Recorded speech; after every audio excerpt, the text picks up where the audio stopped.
I stared at the glowing screen of Adam's phone, my heart pounding in my chest. The message from Claire blinked innocently, but its contents were anything but. "Can't wait to see you tomorrow. Same place." My fingers trembled as I set the phone back on the nightstand. Adam's soft snores filled our bedroom, oblivious to the storm brewing inside me.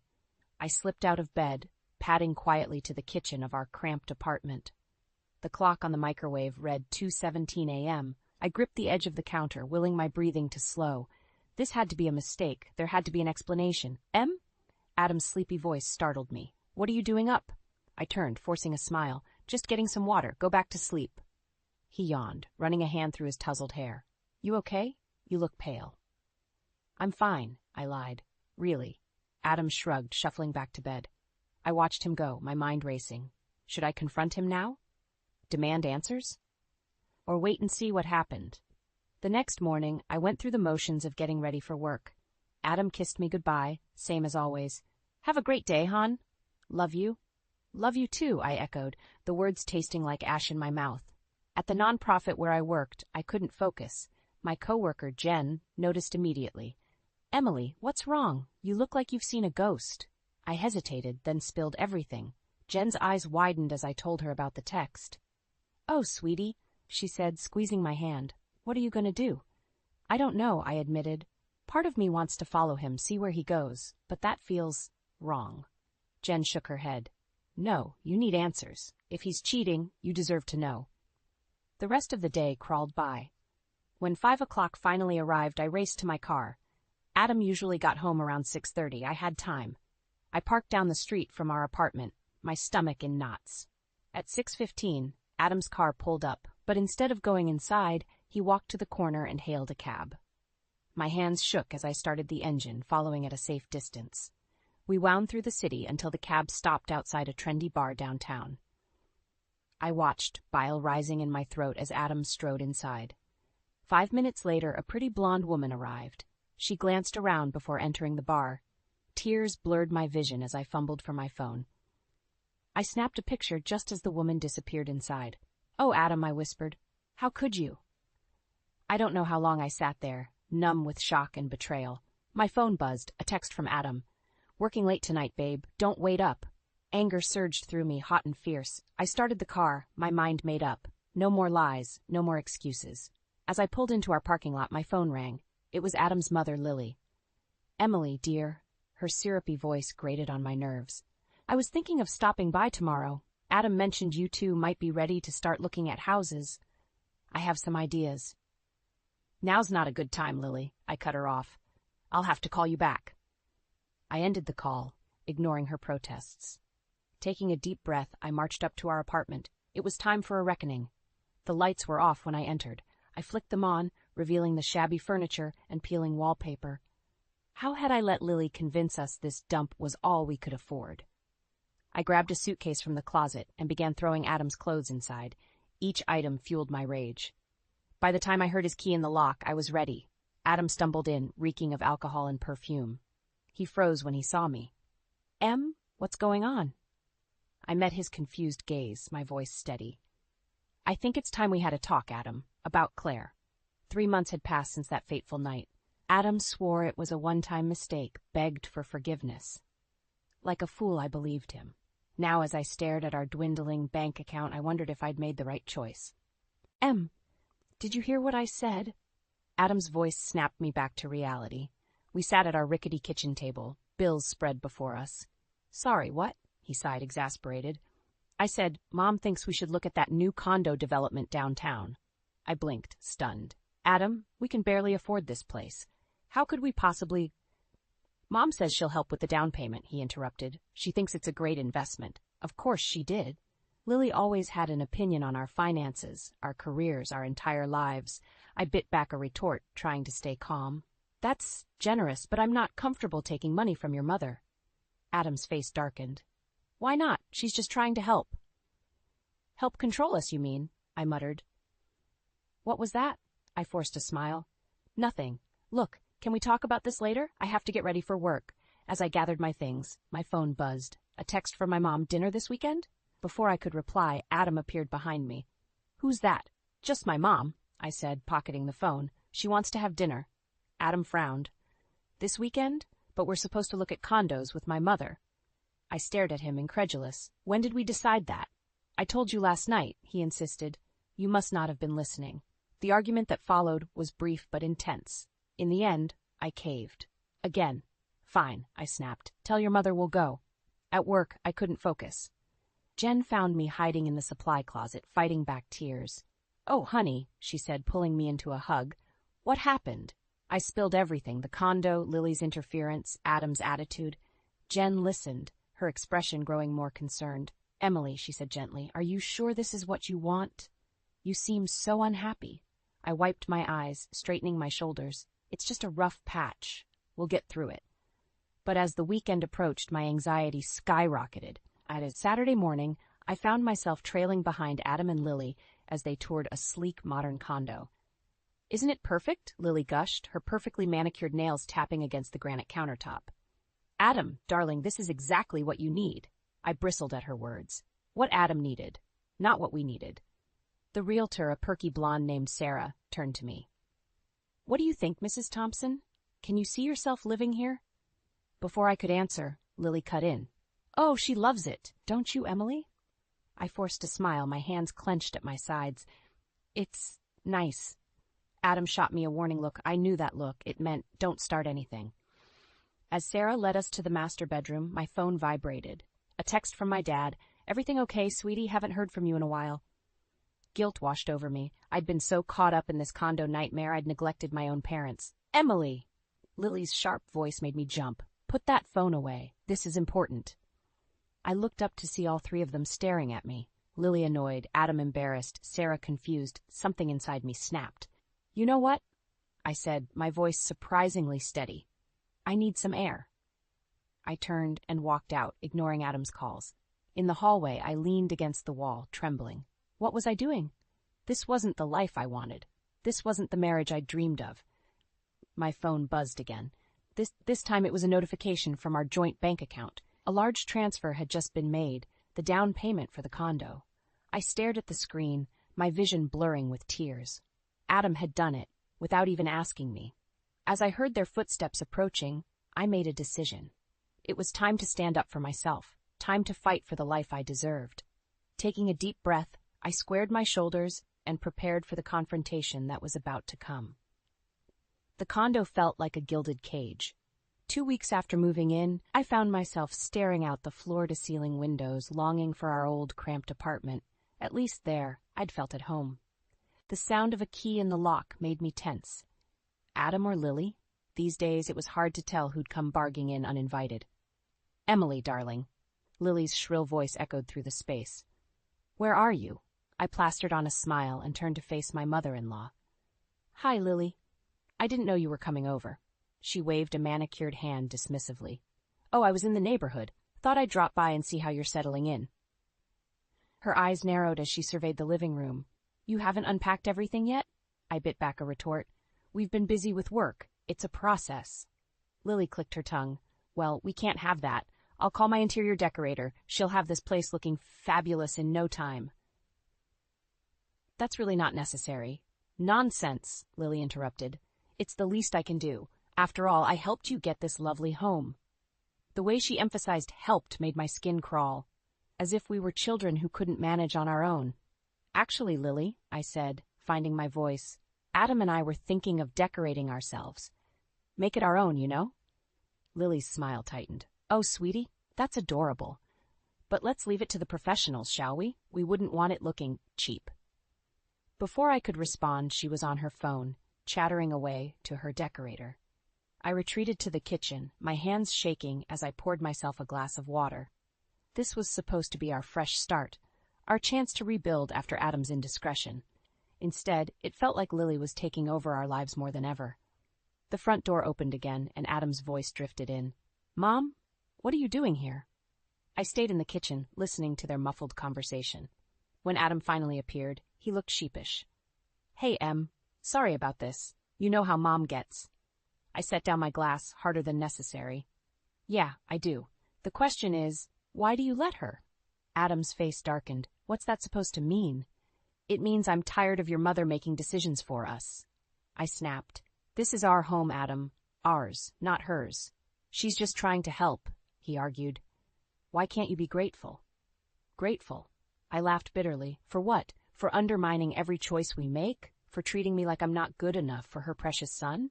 Adam's jaw clenched. That's not fair. Mom loves you. No, Adam, she loves controlling you, and by extension, me. Our raised voices must have carried, because suddenly Lily appeared in the doorway. Is everything all right in here? I opened my mouth to speak, but Adam cut me off. It's fine, Mom. Just a little disagreement about decorating. Lily's eyes gleamed with interest. Oh, well, I'm sure we can sort that out. Emily, dear, why don't you tell me your ideas? I'm sure we can find a compromise. The condescension in her tone was the last straw. You know what, Lily? I don't want to compromise. This is my home, mine and Adam's, not yours. The room fell silent. Adam looked horrified, while Lily's face turned an alarming shade of red. Well, she said, her voice dangerously low, I see someone's forgotten their manners. Adam, are you going to let her speak to me like that? I turned to my husband, silently pleading with him to stand up for me, for us. But as I watched the conflict play out on his face, I knew he would choose her. He always did. Em, he said softly, maybe you should apologize. In that moment, something inside me broke. This beautiful condo, this fresh start, it was all a lie. Nothing had changed, nothing ever would. I grabbed my purse and headed for the door. I need some air, I muttered. As I stepped into the hallway, I heard Lily's voice behind me. Really, Adam, I don't know why you put up with her attitude. The elevator doors closed on Adam's reply, and I leaned against the wall, fighting back tears. I'd thought moving here would fix things. Instead, it had only made everything worse. As the elevator descended, I realized I had a choice to make. Stay and fight for a marriage that was slipping away, or find the strength to walk away and reclaim my life. The doors opened, and I stepped out into the sunlight, unsure of where to go, but knowing I couldn't stay here any longer. I sat in my parents' cozy living room, clutching a mug of tea, trying to find the words to explain the mess my life had become. Mom and Dad exchanged worried glances as I recounted the latest drama with Lily and Adam. Oh, sweetheart, Mom said, reaching out to squeeze my hand. I'm so sorry you're going through this. Dad's face was a storm cloud. That woman has no right to treat you this way. And Adam, he needs to grow a spine. I nodded, fighting back tears. I just don't know what to do anymore. It's like I'm losing myself in their world. The sharp trill of my phone cut through the moment. Adam's name flashed on the screen. I hesitated, then answered. Em, where are you? His voice was tight with tension. Mom's been trying to reach you all day. I bit back sarcastic reply. I'm at my parents'. I needed some space. Space? Adam sounded incredulous. We have that dinner with my boss tonight. You knew that. The dinner. I'd completely forgotten. I'm sorry, Just get home, he interrupted. Mom's already here to help you get ready. The line went dead before I could respond. I stared at the phone, a knot forming in my stomach. Everything okay? Dad asked, his brow furrowed with concern. I stood, gathering my things. I have to go. There's this work dinner for Adam. Mom frowned. Emily, honey, maybe you should stay here tonight. You seem exhausted. Part of me wanted nothing more than to curl up in my childhood bedroom and forget the world, but I knew the fallout wouldn't be worth it. I'll be fine, I assured them, forcing a smile. I'll call you tomorrow. The drive home felt like a march to the gallows. As I entered the condo, Lily's voice hit me like a physical force. There you are, she exclaimed, rushing over. Honestly, Emily, how could you be so irresponsible, running off like that when you knew how important tonight is? I opened my mouth to defend myself, but Adam cut in. It doesn't matter now. She's here. Let's just get ready. Lily clucked her tongue, eyeing me critically. Well, we'll have to work quickly. I've laid out a dress for you. Go shower, and I'll do your makeup. For a moment, I considered turning around and walking right back out the door. But Adam's pleading look stopped me. Please, Em, this dinner could mean a big promotion. Defeated, I nodded and headed for the bathroom. As the hot water washed over me, I tried to steel myself for the evening ahead. An hour later, I stood before the mirror, barely recognizing myself. The dress Lily had chosen was tight and low-cut, nothing like my usual style. My face felt heavy with makeup. Perfect, Lily beamed, adjusting my hair. Now you look like a proper executive's wife. The words stung more than they should have. Is that all I was now? An accessory to Adam's career? As we prepared to leave, my phone buzzed with a text from Mom. Hope you're okay, sweetie. We're always here if you need us. A lump formed in my throat. I started to type a reply, but Lily's sharp voice interrupted. Emily, phone away. It's time to go. I looked up to see Adam already halfway out the door, Lily hovering impatiently behind him. Neither of them seemed to notice or care about my discomfort. In that moment, something shifted inside me. I thought about my parents' warm concern, contrasted with the cold expectations surrounding me now. I thought about the woman I used to be, confident, independent, and the shell I'd become. Actually, I heard myself say, my voice stronger than I expected, I don't think I'll be joining you tonight. Adam froze, turning slowly to face me. What? Lily's eyes narrowed dangerously. Don't be ridiculous. Of course you're coming. I stood my ground, heart pounding. No, I'm not. And I think it's time we had a serious talk about our future, Adam. All of us. The silence that followed was deafening. I watched emotions flicker across Adam's face. Confusion, anger, and finally, fear. He knew, as well as I did, that this was a turning point. Whatever happened next would change everything. The tension in the room was palpable as Adam, Lily, and I faced each other. I'd changed out of the tight dress, back into my comfortable jeans and sweater, feeling more like myself. Emily, Adam began, his voice strained. What's this all about? We're going to be late. I took a deep breath. We need to talk about us, Adam, about our future. Lily scoffed. This is ridiculous. You're jeopardizing Adam's career over what? A little family disagreement? It's not little, I countered, my voice stronger than I felt. It's our life, and I'm tired of feeling like I don't have a say in it. Adam's face softened slightly. I know things have been tough, but... Tough? I laughed bitterly. Adam, I feel like I'm disappearing, like everything that makes me who I am is being erased. Lily stepped forward, her eyes flashing. Now you listen here, young lady. Adam has given you a beautiful home, a comfortable life, and this is how you repay him? Mom, Adam warned, but she was on a roll. You should be grateful. Instead, you're throwing a tantrum like a spoiled child. What about your parents, Emily? Did they put these ideas in your head? The mention of my parents was the spark that ignited the powder keg. Leave them out of this, I snapped. They've done nothing but support us. Support? Lily sneered. They're holding you back. Adam, tell her. Tell her how her parents are dragging you down. I turned to Adam, shock and hurt coursing through me. What is she talking about? Adam shifted uncomfortably. It's nothing, Em. Just some things Mom and I discussed. What things? I demanded. Lily jumped in, about how your parents are always asking for help, how they're a financial burden. Adam agrees it's time to cut ties. The room spun. I stared at Adam, silently begging him to deny it, but his silence spoke volumes. You, I whispered, my voice breaking. You want to cut my parents out of our lives? Em, it's not like that, Adam pleaded. We just think it might be best if we focused on our future, on building our own family. I couldn't believe what I was hearing. My parents have never asked us for anything. They've only ever tried to help. Help? Lily scoffed. By filling your head with nonsense about independence and following your dreams? Please. It's time you grew up, Emily. I turned to Adam, tears stinging my eyes.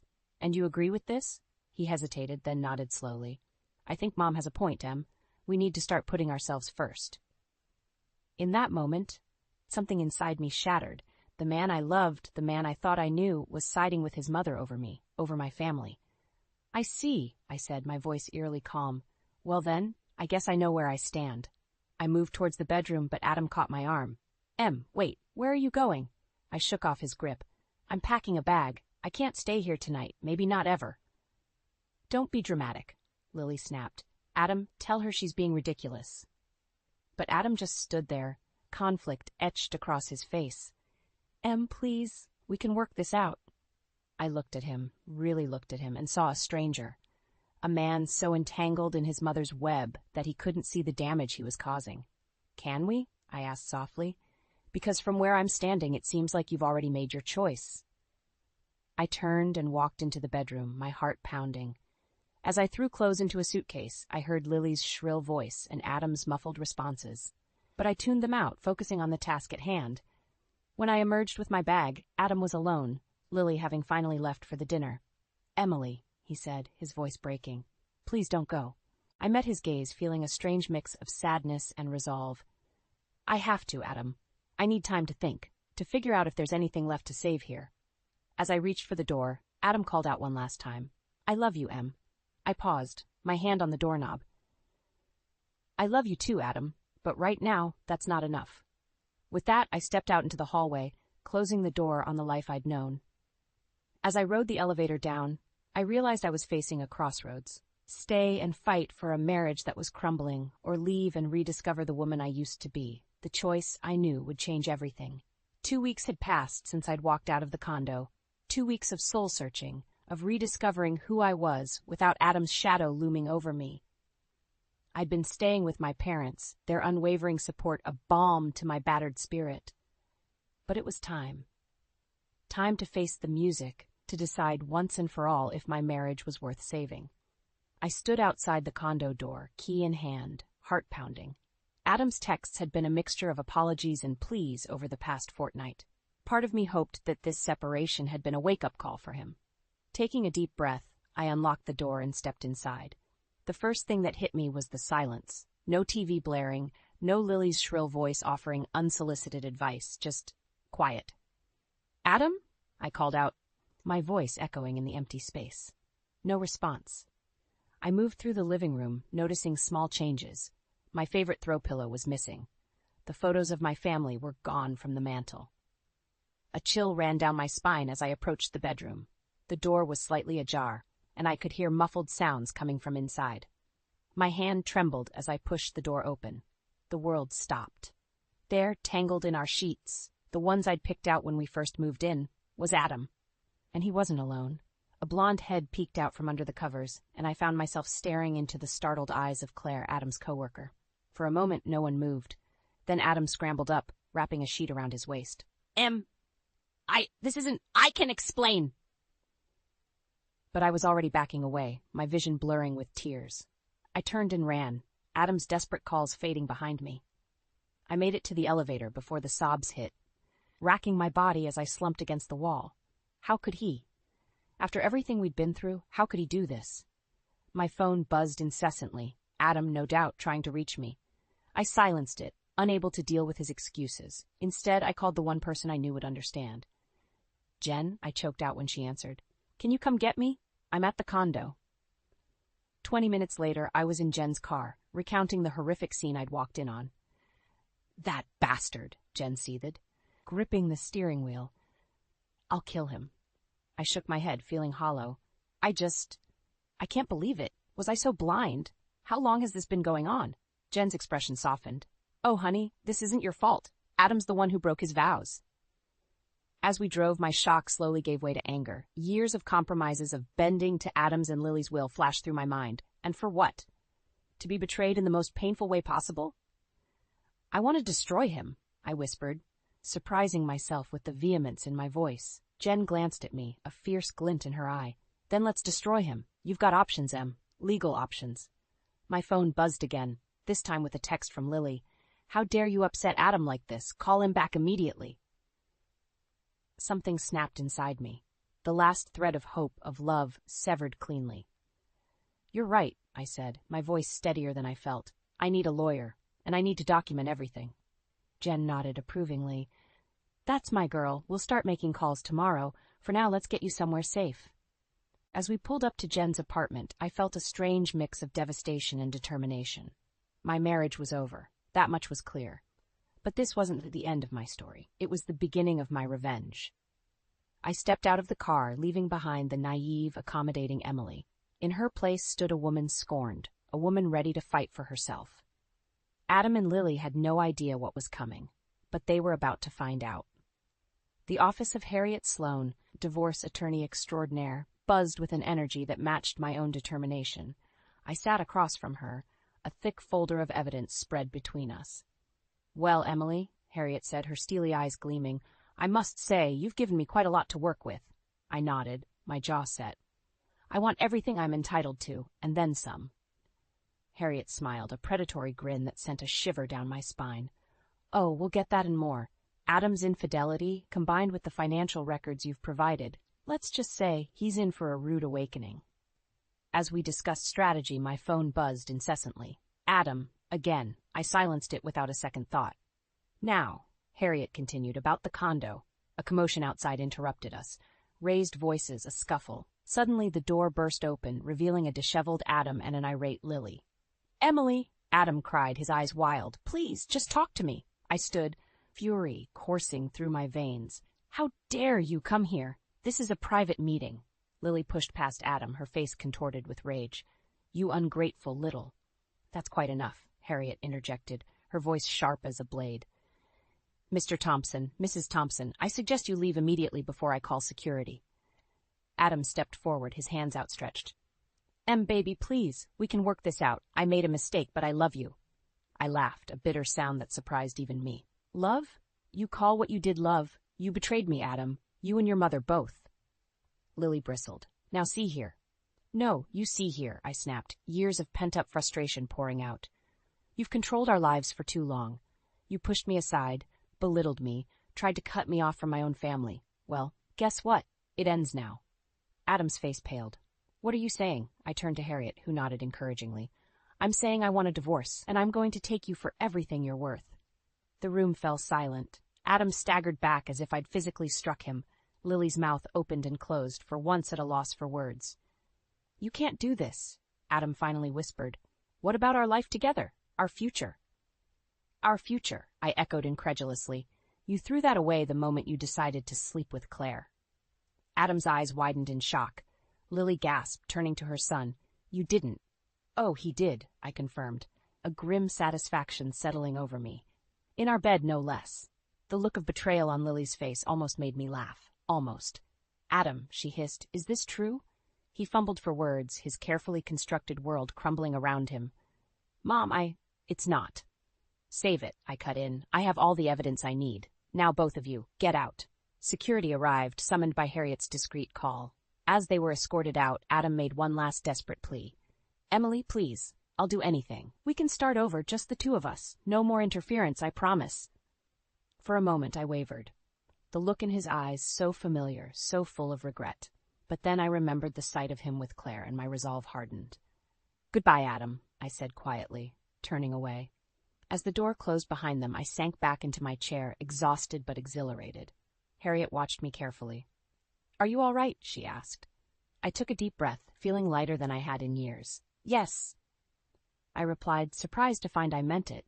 "I think I finally am." Harriet nodded approvingly. "Good. Now let's get back to business. We have a lot of work to do." As we dove back into the details of the divorce proceedings, I felt a spark of excitement. For the first time in years, I was taking control of my life. The road ahead would be challenging, but I was ready. Adam and Lily had underestimated me for the last time. Now it was my turn to show them exactly what I was capable of. 1 year. It had been 1 year since I'd walked out of that condo, leaving behind a life that no longer fit. As I stood in front of the mirror, adjusting my blazer, I barely recognized the woman staring back at me. Gone was the meek, accommodating Emily. In her place stood someone stronger, fiercer. Today was the day. The final hearing in my divorce proceedings against Adam. I'd fought tooth and nail for every concession, every dollar. Harriet had been a godsend, guiding me through the legal labyrinth with a shark-like tenacity that matched my own newfound determination. As I entered the courthouse, I spotted Adam and Lily huddled together, looking haggard and defeated. Adam's eyes met mine, a flicker of regret passing over his face. I held his gaze, unflinching, before turning away. The proceedings were a blur of legal jargon and tense negotiations, but when the judge finally announced her decision, time seemed to stand still. In light of the evidence presented, the court rules in favor of the plaintiff, Emily Thompson. I closed my eyes, relief washing over me as the judge detailed the settlement. The condo, half of Adam's savings, alimony. It was more than I dared hope for. As we filed out of the courtroom, Lily accosted me, her face twisted with fury. "You've ruined him," she hissed. "Are you happy now?" I met her gaze calmly. "No, Lily, you ruined him. You and your constant meddling, your toxic influence. I just finally stood up for myself." Adam appeared behind her, looking shell-shocked. Save it, Adam." I cut him off. "It's over. Really, truly over." As I walked away, I felt a weight lift from my shoulders. It was done. I was free. Months passed. I threw myself into my work at the nonprofit, channeling my newfound energy into causes I believed in. I reconnected with old friends, rebuilt my relationship with my parents. Slowly but surely, I rediscovered the joy in life that I'd lost during my marriage. Then, on a crisp autumn evening, my phone rang. Lily's name flashed on the screen. I hesitated, then answered. "Emily?" Lily's voice was small, broken. I need your help." She went on to explain how Adam had spiraled after the divorce, losing his job, turning to drinking. She was at her wit's end. "Please," she begged. "You're the only one who might be able to get through to him." For a moment, I was tempted. The old Emily would have rushed to help, would have sacrificed her own well-being for others. But I wasn't that woman anymore. "I'm sorry, Lily," I said, my voice firm but not unkind. "But that's not my responsibility anymore. Adam's choices are his own, just like yours. I hope you both find the help you need, but it won't be from me." I ended the call, a sense of finality settling over me. It was the last thread connecting me to my old life, and I'd just cut it clean. Later that night, I sat on the balcony of my new apartment, watching the city lights twinkle below. My phone buzzed with a text from Jen. "Drinks tomorrow to celebrate your promotion?" I smiled, typing back a quick, "Absolutely." As I gazed out at the skyline, I felt a profound sense of peace. The journey had been hard, painful at times, but I'd emerged stronger, wiser, more true to myself than I'd ever been. I thought about the woman I was a year ago, trapped in a loveless marriage, constantly bending to the will of others. She seemed like a stranger now. "You did it, Emily," I whispered to myself, raising my glass in a silent toast. "You survived. You thrived." The future stretched out before me, full of possibilities. For the first time in years, I was excited to see where life would take me next. Whatever challenges lay ahead, I knew I had the strength to face them. As the cool night air caressed my face, I closed my eyes, savoring the moment. This wasn't an ending, I realized. It was a beginning. My beginning. And I couldn't wait to see what came next. Mom is going to live with us, too. Facing me, who had just purchased the top floor of a 50-story luxury apartment building. My husband said this with a grin, as if it were the most natural thing in the world. "If you don't like it, get out." Together with Chris, my mother-in-law laughed derisively at me. This pair had always been like this. They had always treated me terribly. And they acted as if it were perfectly normal, showing no signs of remorse. I looked down to block their gazes, to hide my sneering mouth and the ugly distortion of my smile from them. My husband, who had neglected me and our children and had never cared for our home. And my mother-in-law, who had egged him on. I was determined not to be manipulated by them anymore. With that resolve, I forced a vague smile onto my face and looked them in the eyes. "That is, I cannot." That's what I muttered in my heart as I looked down again. Facing me, who said nothing back, my husband and mother-in-law hurled abuse. Let them keep underestimating me. In the background, I had been warming up a plan for a long time. To confront my deluded husband with the truth. And on the day of the move, a flood of calls came from my mother-in-law. "Oh, caught on?" By now, Chris and my mother-in-law must be panicking. And upon discovering the harsh reality, they will scream. My name is Gina Ford, a 47-year-old working housewife. I currently live with my son Tom and my daughter Sarah. My husband, Chris, has been on a business assignment for years. And we haven't even been in contact for many years. Our relationship can hardly be called familial, it's that distorted. However, it wasn't always like this between Chris and me. We met at a company drinking party when I was 23, and he married. Chris, 3 years my senior, was a lively and engaging person. At my first drinking party, I was nervously stiff in a corner when he cheerfully approached and brought me into the group. This sparked my admiration for him. He took care of me, and we soon started dating. Chris was always bright and fun, and I was increasingly drawn to him. However, Chris was a bit of a smooth talker and often nodded along without really listening to me. This slightly clueless aspect of him was overflowing with humanity. And at that time, it was attractive to me. As my feelings for him grew, I seriously wanted to marry Chris. He must have noticed my feelings because one day he earnestly proposed to me. Overwhelmed with emotion, I nodded through tears and dreamed of a happy married life with him. However, when I went to greet him for the marriage, there was a slight hitch. His father was a sensible man, but his mother seemed unable to let go of her son. Gina, you are still only 23, right? Can she really support Chris properly at such a young age? You can't even manage household or work properly, can you? I doubt you can handle child rearing either. Being bluntly criticized like this made me shrink back. Then, his father, with a calm voice, reprimanded his wife. What are you saying? You were the same age as Gina when you married me. And you gave birth to Chris when you were 25, didn't you? His father's words silenced my mother-in-law, albeit grudgingly. Seizing the moment, Chris cheerfully said to them both. It's okay, Mom. Gina might be young, but she's serious and hardworking. So she'll surely make a good wife. Right, Gina? You'll get along with Mom, won't you? I nodded honestly to Chris's words. Well, if Chris says so. With a sigh, my mother-in-law seemed somewhat resigned. With Chris's words and his father's mediation, I felt reassured and decided to marry him. At that time, I was truly young. When I reported the marriage to my own family, my parents were very happy. But my older sister frowned. My sister, 2 years older, was a good confidant who always listened to my stories. And she must have felt something off about my in-laws' situation. Are you sure this is okay? Shouldn't you date him a bit longer? I shook my head at my cautious sister's words. It's okay. After all, Chris trusts me. I was eager to marry the person I loved and took my sister's concerns lightly. In retrospect, I regret not taking my sister's words more seriously.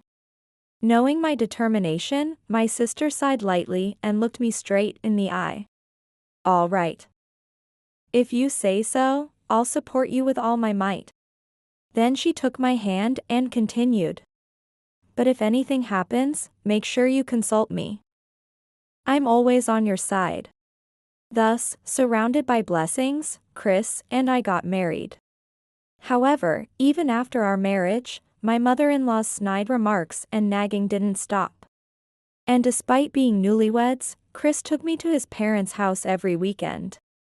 I'm an only child, and I want you to get along with Mom quickly. Unaware of my uneasy expression, Chris forcefully took me to his parents' house. Initially, in front of his father, his mother freely criticized me. But as his father continued to reprimand her, her attitude softened. Relieved for a moment, my mother-in-law then began to make snide remarks in secret. When her father and Chris were not listening, she blamed me. Unable to consult anyone, only the years passed by.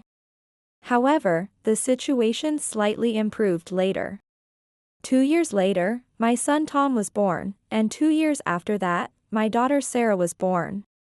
Using the busy days as a reason, I pleaded with Chris to reduce the frequency of visits to his parents' house.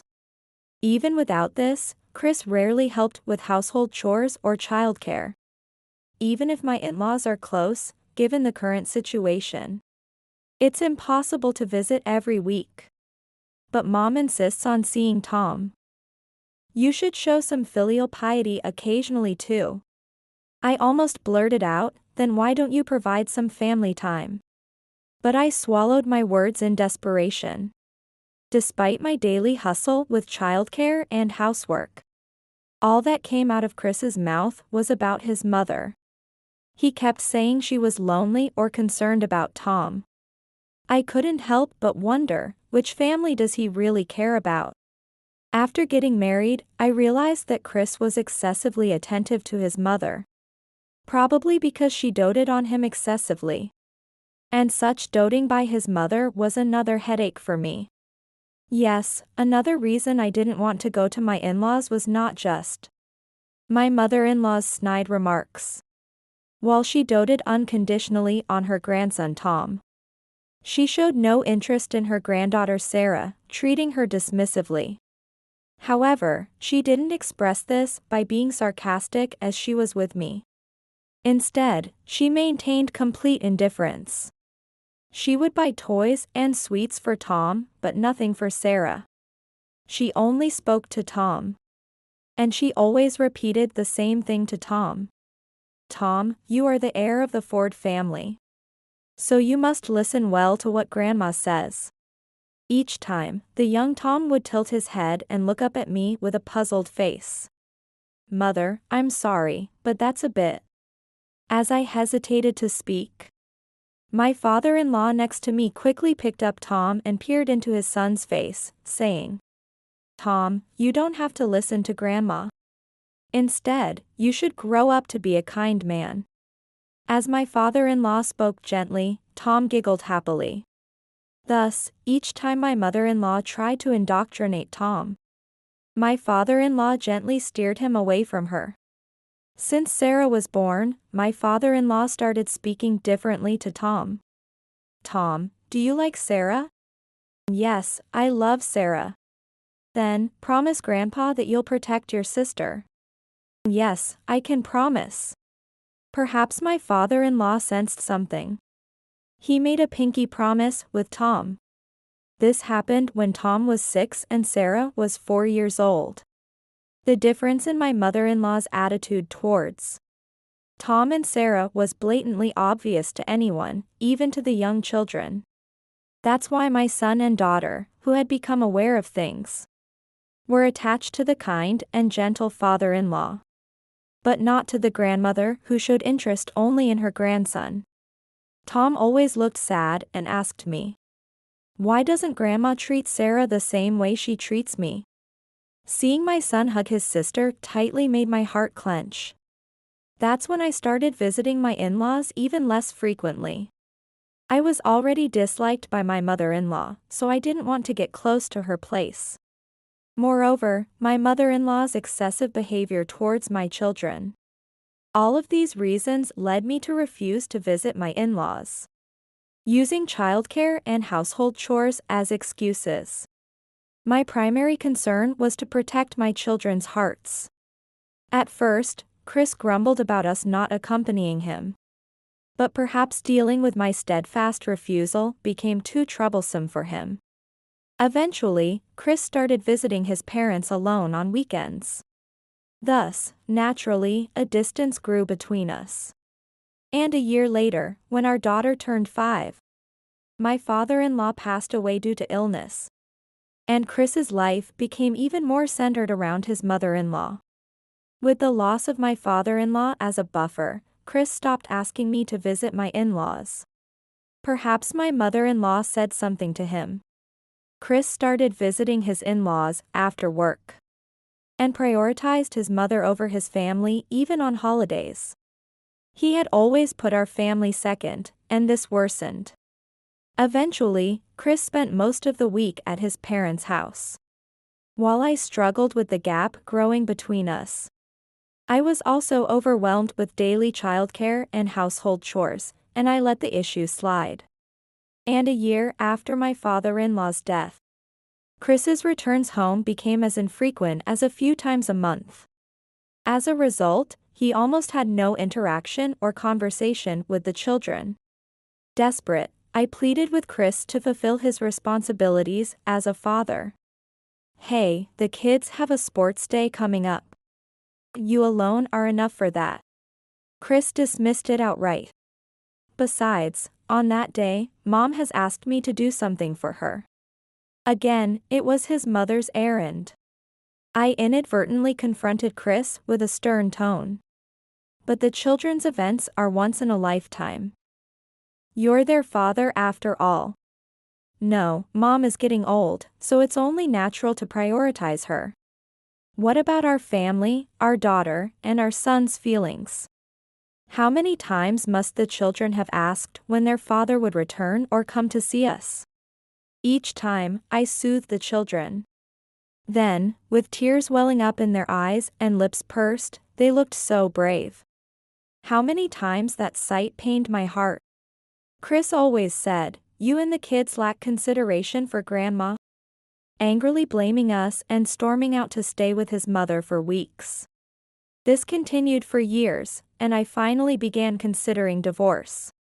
But with only my part-time job income, I was unsure about supporting 2 children.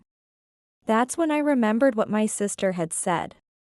My sister, who had not looked favorably upon our marriage. Her concerns had become a reality.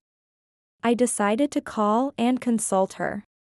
After hearing my story, my sister chuckled slightly. Just as I thought, it turned out the way I feared. Actually, at that time, my sister was also married and in a similar situation. Hearing my story, she felt very uneasy. "I should have talked to you more thoroughly and stopped you." Sighing with self-deprecation, my sister shared an idea with me. Additionally, she offered financial and childcare support. It turned out she had divorced a few years ago and was providing me with various useful insights based on her experience. Currently, she was living alone near our parents' home and working. Following her advice, I began to gradually prepare for a divorce. At the same time, my husband, who had hardly been coming home, told me over the phone that he had suddenly been transferred. "I don't know when I'll be able to return, and Mom is going with me," he said briefly and hung up. I was surprised, but this situation was actually a blessing in disguise for me. While he was away, I acted steadily towards my goals with the help of my sister. The idea my sister had shared was challenging, but it made each day fulfilling. Seeing this, my children stopped mentioning their father. Instead, they started to support me. Their encouragement gave me strength. 3 years later, I finally achieved my goal. By that time, the financial support from my husband had ceased. But I had successfully become a full-time employee in a certain industry and was supporting the family financially. Little by little, the preparations for divorce were coming together. During this time, the children grew up healthily. The years flew by with their entrance and graduation from elementary and middle school, and then high school and college entrance exams. Of course, I had contacted my husband multiple times, but he never returned from work to attend any of the children's school events. 14 years had passed since his transfer. By then, my son was working, and my daughter had reached adulthood. Suddenly, Chris returned home with his mother. It was such an unexpected return that my children and I were shocked and looked at each other. Ignoring our confusion, Chris acted as if he still ruled the house, just like when we had lived together. Our irritation grew with his arrogant attitude. Both my children and I were indifferent to Chris, who had never shown any familial duty, responsibility, or, most importantly, affection. Hey, what's with that attitude towards the head of the family, you guys? Who do you think allowed you to live comfortably? My son responded with a sardonic expression. Who? It was all thanks to Mom.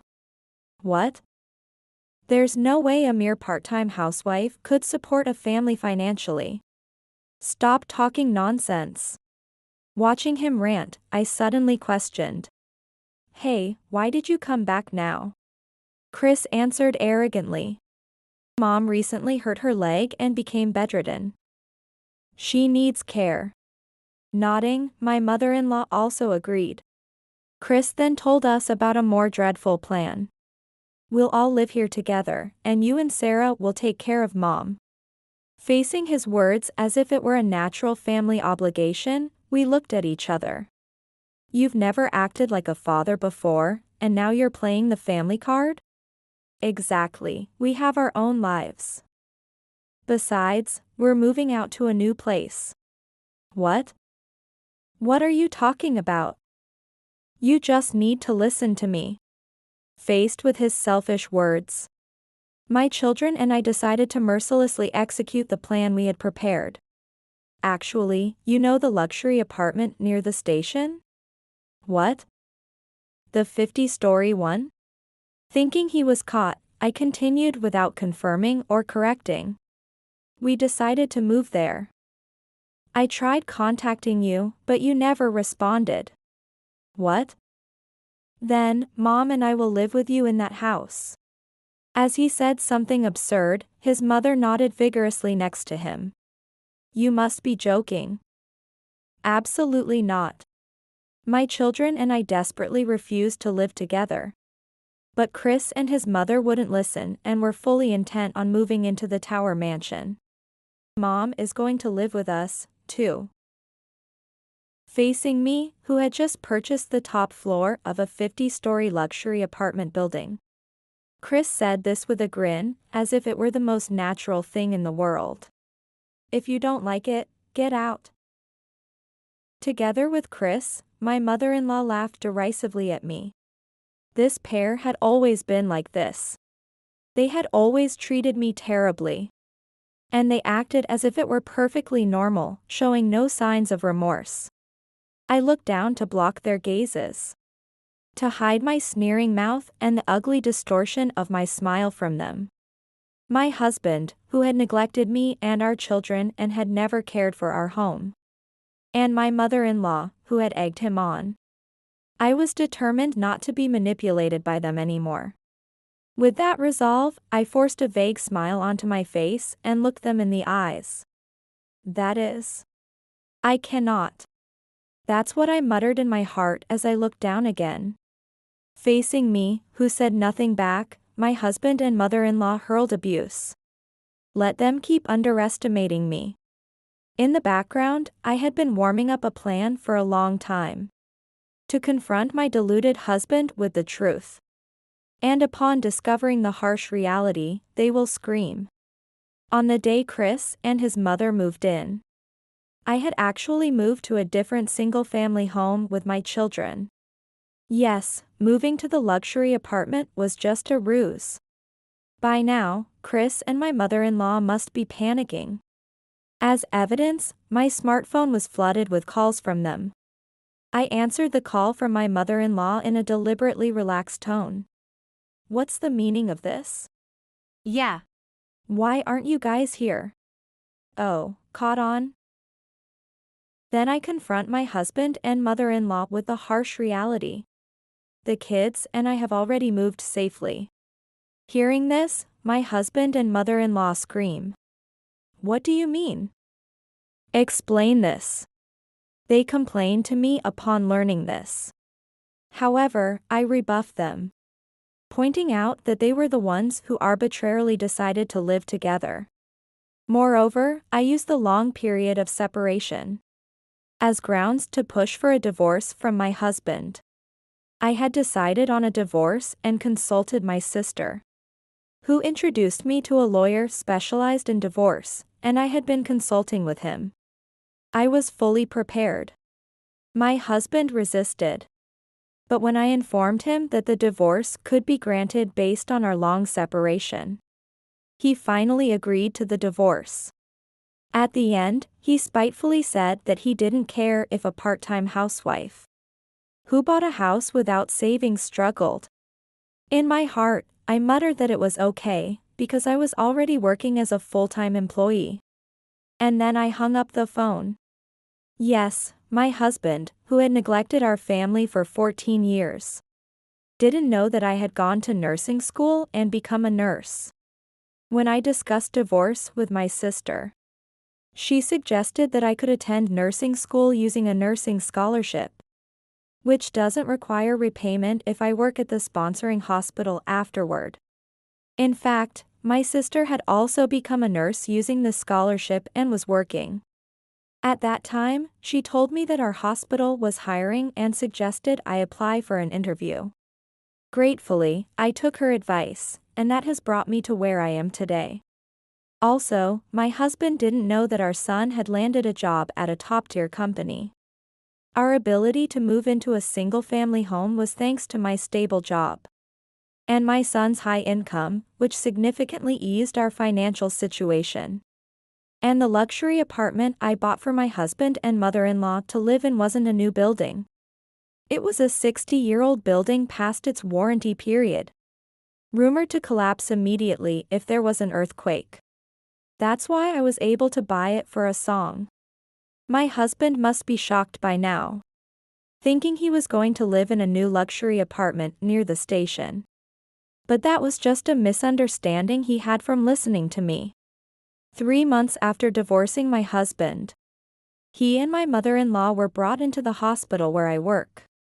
Afterward, they gave up living in the apartment due to suspicions of it being a defective building, and seemed to be living in a rundown apartment. My mother-in-law, who was frail and had poor health, worsened her condition by catching a cold due to living in a drafty apartment without proper preparation. My husband also caught the cold from her and was running a high fever. I was dumbfounded by their lack of planning but continued my work indifferently. Eventually, a woman who appeared to be my ex-husband's new girlfriend visited them. Apparently, he had started dating her after our divorce. The girlfriend, who had come to visit, seemed to have been fed lies by my husband, as she verbally attacked me while I was taking his temperature. "I've heard from Chris. You treated your mother-in-law terribly, didn't you? And you lied all along." While I continued my work, I firmly told her the truth. "I don't know what you heard from my ex-husband, but this man prioritized his mother over everything else for 14 years. And never contributed to our living expenses during that time." "What?" The woman was visibly shocked. My husband protested, claiming it couldn't be true. I pulled out a bankbook I always carried from a file and thrust it at my husband. He checked its contents and uttered in dismay, "It's true, but why?" Stunned, my husband seemed to realize something and went to his mother's private room. He then asked her loudly, "Mom, I always left the money management to you, right? What's this all about?" While surprised by her son's fierce demeanor, my mother-in-law turned red and trembled. I had once heard about my mother-in-law's lavish spending from my father-in-law when he was alive. That's why my father-in-law had always managed the money in their household. Likely, my mother-in-law had embezzled the money meant for us. Misunderstanding that she could spend freely, she must have squandered it. As I explained this calmly to the woman, she looked horrified and broke up with my ex-husband on the spot, then left the hospital room with loud footsteps. Watching her leave, my enraged husband cursed at his mother. "Everything is ruined because of you. What are you going to do about this? It's not my fault. What's wrong with using my child's money?" My mother-in-law threw a tantrum and cried out. Amid the chaos, I quietly stepped away from them. Later, during his hospital stay, my ex-husband persistently pleaded with me to start over. "There's no chance I will start over with you. Besides, I'm about to be transferred soon." Yes, I had been assigned to transfer to a hospital in the countryside. This place had too many bad memories. My children and I felt this way, so after discussing it among ourselves, we bought a house in the neighboring state to start a new life. 5 years later, my children received a call from their father that their grandmother had passed away. They hesitated to attend the funeral, but I encouraged them to say their last goodbyes. Later, they told me that their father had aged significantly when they saw him after a long time, and the funeral seemed shabby and older than his actual age. My daughter remarked quietly, "Hey, you guys, please. Aren't we family? Help me out." Although begged by their father, My son and daughter fulfilled their familial duties and returned home. And relatives, knowing the circumstances of our divorce, had distanced themselves from my ex-husband. In the end, he was left all alone after losing his mother. I think about it. Parents inevitably go before their children. Isn't it a parent's duty to guide their children to be able to walk on their own?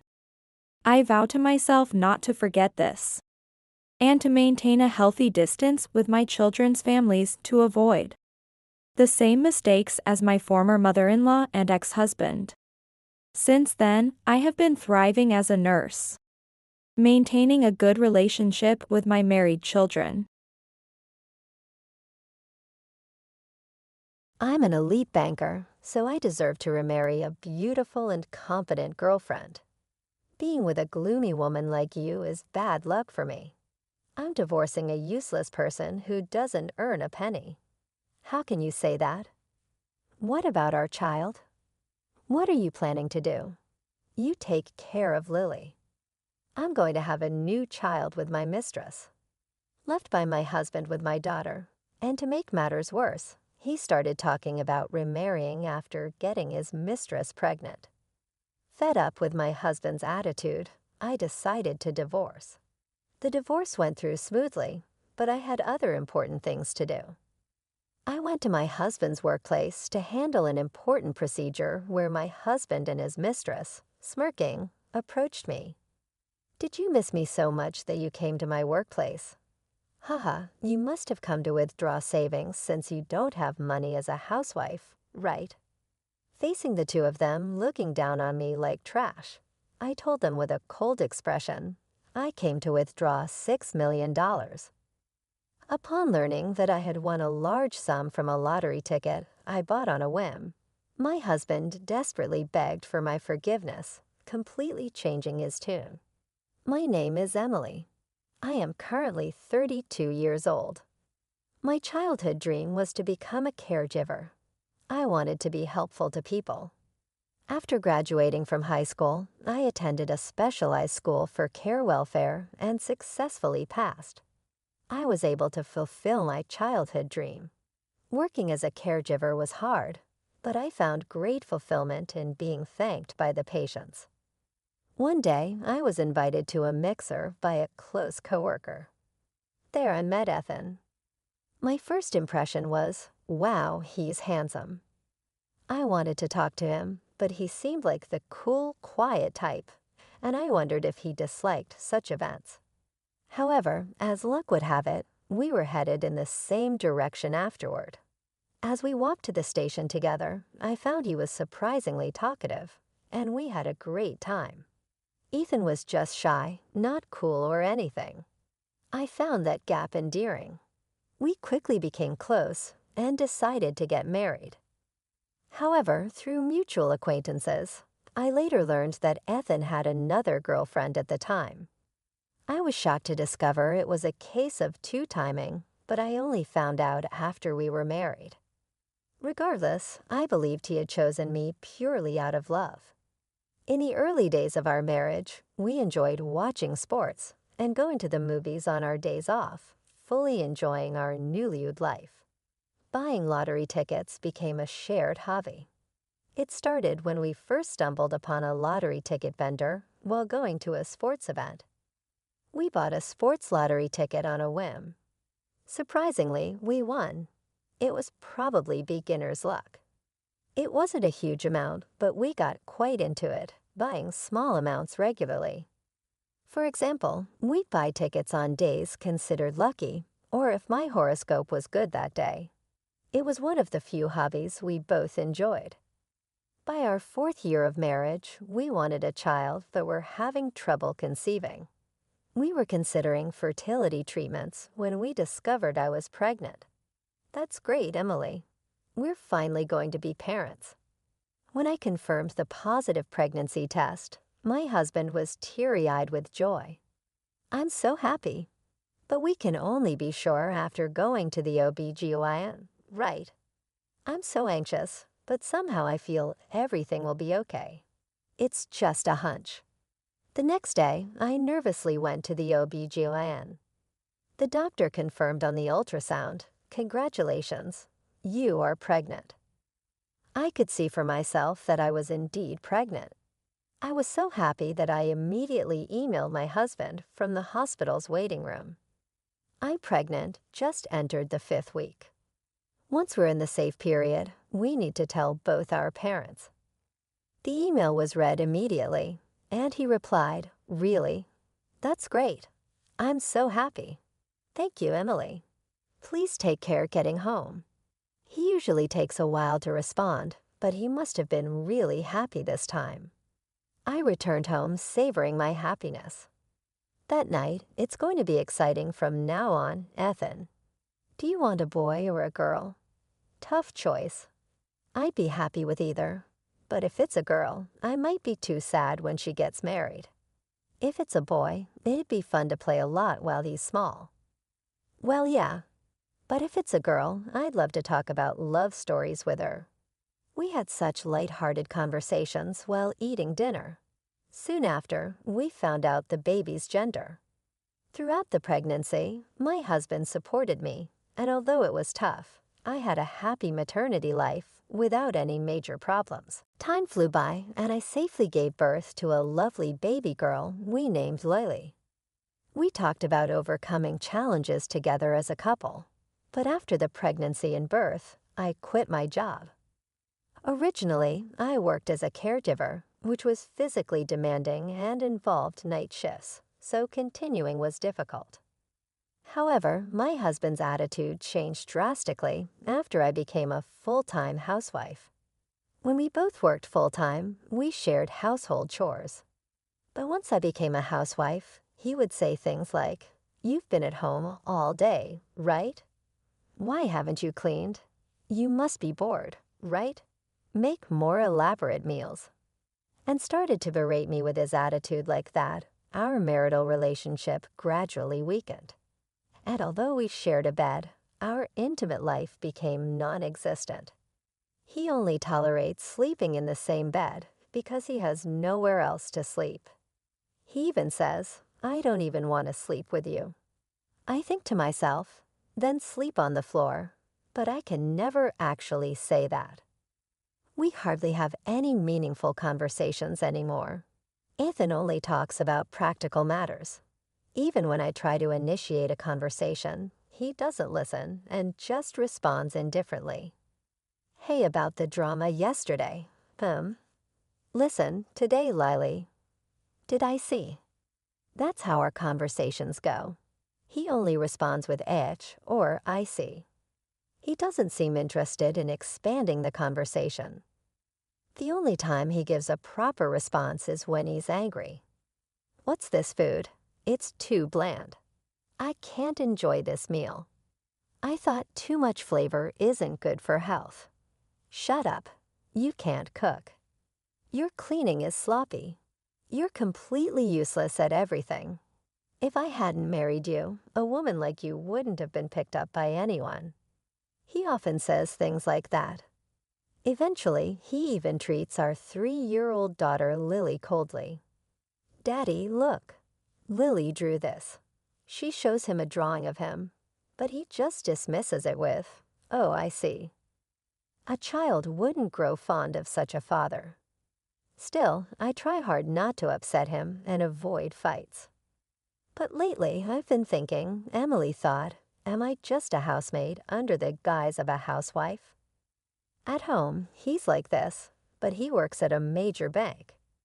My friends envy me, saying, "Wow, a banker husband. You're so lucky, and he seems to love you so much." Indeed, Ethan is good at keeping up appearances. Once at a friend's wedding, he said in front of everyone, "Emily is great at cooking, cleaning, and laundry. She's a really good wife." Hearing this, my friends were all excited, exclaiming, "Wow, that's so sweet." However, in reality, at home, he has no interest in me or our daughter and is just an abusive husband. He's a completely different person at home and outside. And my husband, Ethan, was incredibly selfish. On weekends, he'd leave without saying where he was going, returning home past midnight, never helping with household chores or childcare during the week. I never knew when he'd finish work. He'd come home late without any explanation. And if I asked, he'd snap, "What I do and where I go is none of your business. Just be grateful that an elite like me brings money home."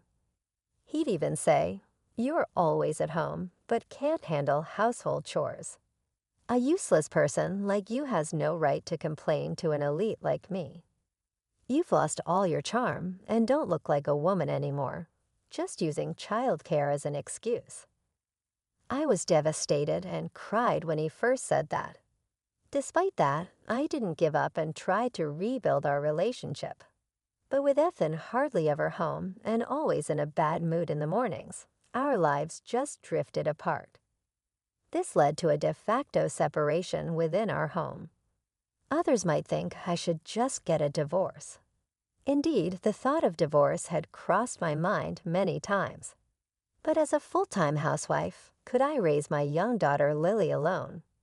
Would I be able to find a job quickly if I started job hunting now? I worried about whether I could fulfill Lily's wishes like attending classes or going to college and provide her with a comfortable life. One day, I was at the supermarket alone buying groceries. Then I saw a lottery stand in the corner with a sign that said, "Lucky Day." Emily thought I used to buy lottery tickets with Ethan when we saw that sign. Those were happy times. I reminisced about the happier days, but those seemed like a distant past now. Ethan had changed. In a fit of desperation, I went to the lottery stand, buying a ticket alone for the first time. I thought, why not, and bought one. I might even talk to Ethan about buying the lottery ticket. If I win, maybe we could have a light-hearted conversation like we used to, like, "Let's do this," or "Let's go there." With that faint hope, I returned home. But even that day, Ethan didn't come home until after 10 p.m., after putting Lily to bed. I was watching TV on the living room sofa when I got a call from Ethan's phone. "Hello, what time are you coming home?" "Are you Ethan's wife?" I heard an unfamiliar woman's voice. A bad feeling washed over me, and I felt a chill. "Who are you?" "I'm Karen. I'm Ethan's girlfriend. Your husband is sleeping right next to me." The caller was Ethan's mistress. "I've been wanting to talk to you. I love Ethan, and he feels the same. To be blunt, we want you to get a divorce."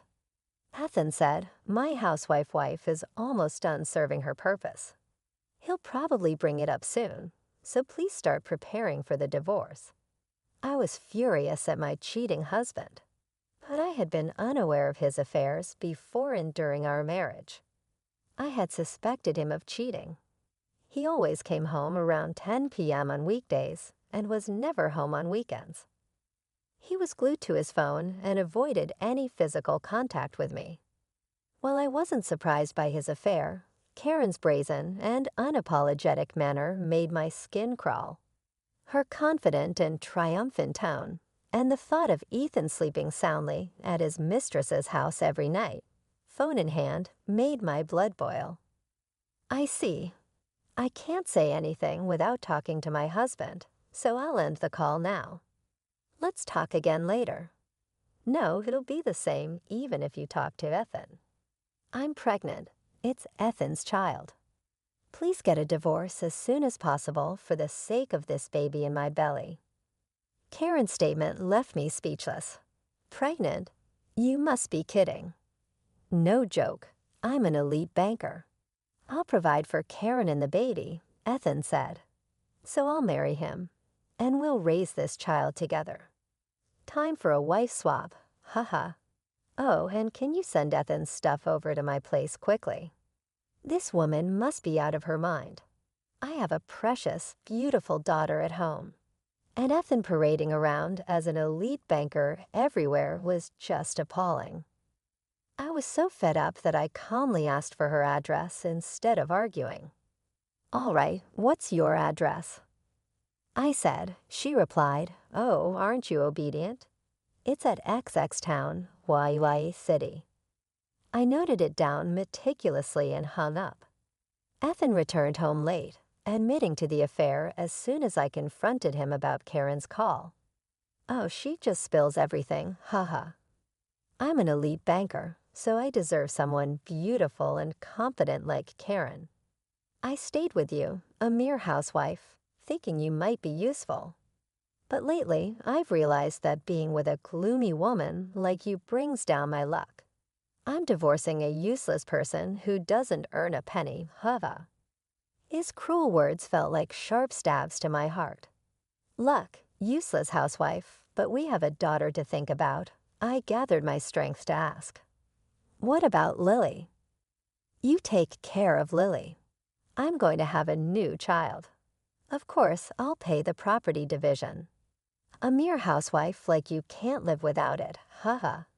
Unlike you, it's easy for a high earner like me to pay property division, haha. No apology, no regard for our daughter." Does this man even have a heart? Something inside me snapped. I had no more attachment to this man. I had to protect my daughter alone. Ethan kept talking about Karen, whom I hadn't even asked about. She was a 24-year-old newcomer at his office, popular and beautiful. Ethan gleamed as he said, "I'm leaving you, an old lady, to start a second life with someone young and cute like her." His words in his affair had hurt me deeply, but I couldn't even cry. I just wished for their misfortune. Ethan left that day with minimal belongings, saying he'd send the divorce papers once everything was settled. He didn't return the next day or the day after. He was probably staying with Karen. I started preparing for the divorce. I consulted a lawyer before filing, as I heard it's better to arrange property division beforehand. I sent Ethan's belongings to the address Karen gave and began preparing to move back to my parents' house with Lily. While clearing out the house, I found more of his stuff and contacted him. "I found more of your belongings while cleaning," I said. He casually replied he'd come the next day to collect them. The following day, Ethan arrived, and to my surprise, Karen was with him. "Nice to meet you, ex-wife. I'm feeling sick from morning sickness. Did you sign the divorce papers? Can you hurry up and finalize the divorce?" Karen was indeed beautiful and much younger than me. Seeing Ethan holding her, seemingly pregnant, was revolting. I just wanted them to leave quickly. "Here are the divorce papers and your belongings," I said, handing over the completed divorce papers. Ethan roughly signed them and handed them back. "Here, make sure you file these today." Sure, I replied. With that, they left. I sighed in relief. Now I had important procedures to handle beyond the divorce. The divorce with Ethan was finalized, and I received a lump sum property division payment. It was only to be expected, given his frequent boasts about being an elite banker. A week later, I visited the bank where Ethan worked for an important matter. Ethan approached me with a smirk as I tried to proceed with my business. "What, you miss me?" "You're hung up on me, huh?" Then Karen, who was supposed to be at the reception, came out too. "Oh, look who it is, the ex-wife. What are you doing here? Let me guess, you're a housewife with no money, so you're here to withdraw savings, huh?" Haha. Their sarcasm was unbearable. "No, I'm here to withdraw something else." "What, $6 million? What?" Yes, the lottery ticket I'd bought at the supermarket turned out to be a winner. When I used to buy lottery tickets with Ethan, we would excitedly check the results together. But this time, I bought it alone and didn't expect much. Casually checking the results online, I saw the message, "Congratulations on your win." I scrolled down, thinking it was just a small prize, but saw an amount I had never seen before. Prize amount $6 million. Counting the digits, I realized it was $6 million. I was in shock and just stared at the screen, unable to move. The whole day felt like a dream, and I couldn't focus on housework or childcare. The next day, I checked again on my computer, and it still showed $6 million. I followed the instructions for claiming my prize, feeling somewhat detached as if it were happening to someone else. I checked with my lawyer whether a lottery win before a divorce would be subject to property division, but since the divorce was due to Ethan's actions, and our relationship had broken down, it was not subject to division. When I explained this to them, Ethan and Karen were incredulous. "What? Why didn't you say that? That's not fair. It should be part of the property division. You cheated and got your mistress pregnant, and you're saying this isn't subject to division. I've already confirmed it with my lawyer." "That's a lie." Ethan raised his voice. "When we were together, we never won that much. Why didn't you use your luck with me, useless wife? How can you get all that money? You said it yourself, didn't you? Being with a gloomy woman like me brings down luck. Maybe the bad luck was because of you, huh?" Karen pulled at Ethan's arm, saying, "What's with this woman? Ethan, let's go. It doesn't matter how much money she has. Let's just leave." But Ethan didn't move and said something unbelievable. "Hey, Emily, I'm sorry. Let's get back together, huh? I was wrong to belittle you and have an affair. Let's start over." "What? What are you saying? You promised to support me and our baby. You said you loved me, and now you want to go back to your ex-wife. But with $6 million, we could quit our jobs, buy a house, a nice car, go on trips. Wouldn't that be great?" Ethan, blinded by money, proposed getting back together. His despicable words ignited a fireball of anger inside me. "You are a terrible person. I couldn't believe I had spent years living with such a despicable man. I'm sorry for everything until now. I'll cherish you from now on. Let's reconsider, huh?" Ethan grabbed my arm and wouldn't let go. I shouted back, "Don't you dare joke with me." He seemed surprised by my outburst and flinched. At that moment, someone from the back of the bank approached us. "Ethan, what's going on?" "Mr. Branch Manager." The person was the bank's branch manager. Ethan and Karen were flustered at his arrival. "Nothing. It's nothing." "I heard about what's been going on from a staff member. Are you sure it's nothing?" "Well, it's just that. I'll talk with you later about this and your relationship with Karen." Ethan and Karen's faces turned pale. I guess the bank wouldn't take kindly to infidelity and pregnancy scandals being openly discussed in the workplace. I watched the three of them with the thought, "Serves you right." As the branch manager approached me, he said, "Ma'am, I'm sorry for the discomfort you've experienced here." He bowed deeply to me, and Ethan and Karen followed suit, likely due to the branch manager's presence. "Oh, no, it's fine. You came to withdraw your lottery winnings, right? Let me assist you with that." Thanks to the branch manager's smooth handling, I successfully withdrew my winnings and suddenly became a millionaire. A few days later, Ethan kept calling me incessantly. I regretted not blocking his number. At first, I ignored the calls, but they were so persistent that I finally answered. "Hello, Emily. Thank goodness you answered. Ever since that day, my boss has been furious. They say having someone like you involved affects the bank's reputation. Isn't that unfair? I've worked hard all this time." I sighed heavily, understanding the situation. That boss sounds like a wise person. Maybe they think someone with your lack of character could eventually harm the bank. Ethan stuttered at my calm response. "Besides, the only thing you've worked hard on is womanizing, right? Well, that's. I really couldn't care less about your precarious position at the bank. Take care." I hung up, feeling a bit more relieved. Later, I heard from an acquaintance that Ethan was demoted and transferred to a rural branch.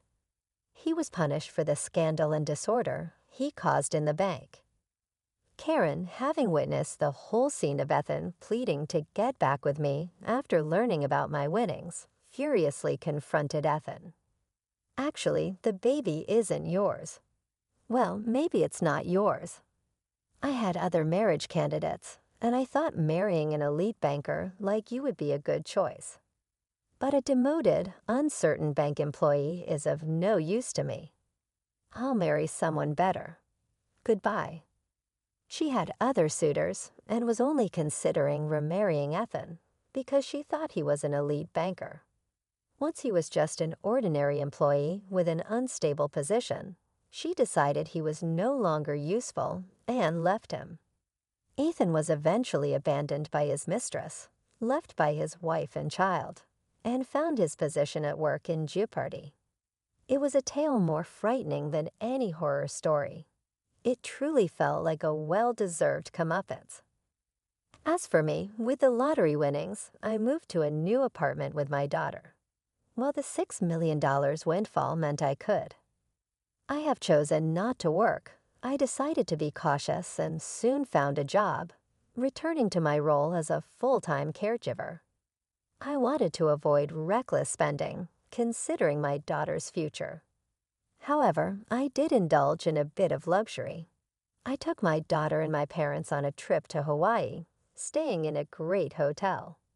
Being able to show my gratitude to my parents and spending quality time with my daughter made it all worthwhile. Moving forward, I look forward to traveling more with my daughter, learning new things, and maybe finding new hobbies and passions. I'm excited to start this new chapter of life with my lovely daughter, living happily ever after. I woke up feeling like I'd been hit by a truck. My head was pounding, and every muscle in my body ached. As I tried to sit up, a wave of nausea swept over me, and I collapsed back onto the bed, shivering uncontrollably. "Elena, get up and clean this mess." Clayton's voice boomed from the living room. "I swear, you're just lazy. Can't even manage simple tasks while I'm at work." I dragged myself out of bed, my legs barely supporting my weight, and stumbled into the living room. Clayton was glaring at me, his eyes narrowed with disgust. The room was a mess, with dirty dishes piled in the sink and laundry scattered across the floor. "I'm sorry," I croaked, my throat raw and scratchy. "I've been feeling really sick." Before I could finish my sentence, Clayton cut me off. "That's no excuse. You're just lazy and unmotivated. I work all day to provide for us, and you can't even keep the house clean." His words stung, but I was too weak to argue. I tried to explain that I had a high fever and could barely stand, but he wasn't listening. He just kept berating me, his voice growing louder and more aggressive with each word. Suddenly, everything started spinning, and I felt myself falling. The last thing I heard was Clayton's voice, distant and distorted, before everything went black. When I came to, I was lying on the couch, a damp cloth on my forehead. Clayton was nowhere to be seen. As I tried to piece together what had happened, the memories came flooding back. The sickness, the mess, the yelling, and then the darkness. It wasn't the first time Clayton had lashed out at me like that. Over the past year, his behavior had become increasingly erratic and abusive. The man I had fallen in love with, kind, caring, and supportive, had been slowly replaced by someone I barely recognized. I thought back to the early days of our relationship when we couldn't get enough of each other. We had met in college, and from the moment we locked eyes, it was like we were the only two people in the world. We were inseparable, spending every waking moment together, talking about our hopes and dreams for the future. After graduation, we got married, and everything seemed perfect. We had good jobs, a nice apartment, and a love that felt unbreakable. But then, slowly but surely, things started to change. Clayton became more distant, more critical, and more controlling. He would pick apart everything I did, finding fault in even the smallest tasks. Nothing was ever good enough for him. I tried to talk to him about it, but he always brushed it off or turned it around on me. "You're just too sensitive," he would say. "I'm only trying to help you improve." But it wasn't just the criticism. There was a darkness in him that I had never seen before, a rage that simmered just beneath the surface. He would lash out over the smallest things, and his words cut deeper than any knife. As I lay on the couch, my body aching and my heart heavy, I knew that something had to change. I couldn't keep living like this, walking on eggshells, afraid of the next outburst. I had to find a way out, before it was too late. After my fainting spell, I couldn't stop thinking about how my life had taken such a dark turn. As I recovered in bed, memories of the early days with Clayton flooded my mind. The laughter, the joy, the unwavering support we had for each other. But those golden moments seemed like a lifetime ago, tarnished by the harsh reality of who he had become. I remembered the first time I saw a glimpse of his true nature. It was a few months after our wedding, and we were having a small get-together with friends. Clayton got into a heated argument with one of the guys over some trivial matter, and his face contorted into an expression of pure rage. His eyes were wild, his veins bulging, and for a moment I didn't even recognize him. After our friends left, I tried to talk to him about it, but he brushed it off as nothing. "Don't be so sensitive," he said, dismissing my concerns with a wave of his hand. But the incidents kept happening, and the mask he wore began to slip more and more. The verbal jabs became more frequent, the criticisms more biting. He would find fault in everything I did, no matter how hard I tried.